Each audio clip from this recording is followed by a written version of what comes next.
After a week of nonstop politics, we've all survived Election Day. I don't know about you, Darla, but I'm ready to take a break from the news and get back to the gridiron action. This is the ins and outs of football. The Atlanta Falcons' victory over the Dallas Cowboys cemented the team's status as the NFL's only remaining undefeated team. It looked close until Falcons running back Michael Turner finally found some room to run in the second half. He rushed for a tie-breaking touchdown run early in the fourth quarter to lead the Falcons to victory. The Chicago Bears head coach Lovie Smith demanded a fast start from his team in the game against the Tennessee Titans. They responded with their sixth straight win. Quarterback Jay Cutler threw 3 touchdown passes to Brandon Marshall for good measure. Fans must lovey the fact that the Bears put up their highest point total since 1980. Andrew Luck proved to be not just lucky, but good for the Indianapolis Colts. Inspired by Chuck Pagano, Luck delivered a record-setting performance in a win for the Colts. Luck threw for 433 yards and 2 touchdowns, breaking Cam Newton's record for passing yards in a game by a rookie. This game put the Colts in the playoff conversation at 5-3. Tampa Bay Buccaneers' outstanding rookie Doug Martin rushed for a franchise record 251 yards and 4 touchdowns on Sunday in a win against the Raiders. Martin, who was born in Oakland and went to high school nearby, scored on runs of 1, 45, 67, and 70 yards in front of more than 60 friends and family members. In the wake of Hurricane Sandy, the Giants lost to the Steelers on Sunday 24-20.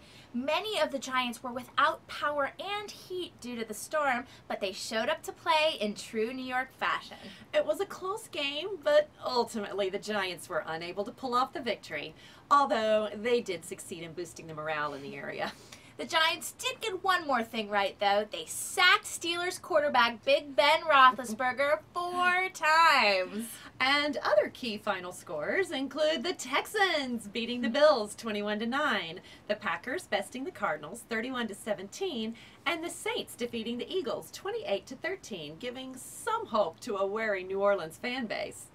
Well, now it's time for the injury reports. Darren McFadden and Mike Goodson, running backs for the Oakland Raiders, both have high ankle sprains and are likely to be out this weekend. The Packers lost star defensive linebacker Clay Matthews for the next few weeks to a hamstring injury, and wide receiver Jordy Nelson to an ankle sprain. But the Packers will have a bye this week, hopefully giving those players some time to recover. Percy Harvin, a wide receiver for the Vikings, sprained his left ankle, and it's not looking good for this Sunday.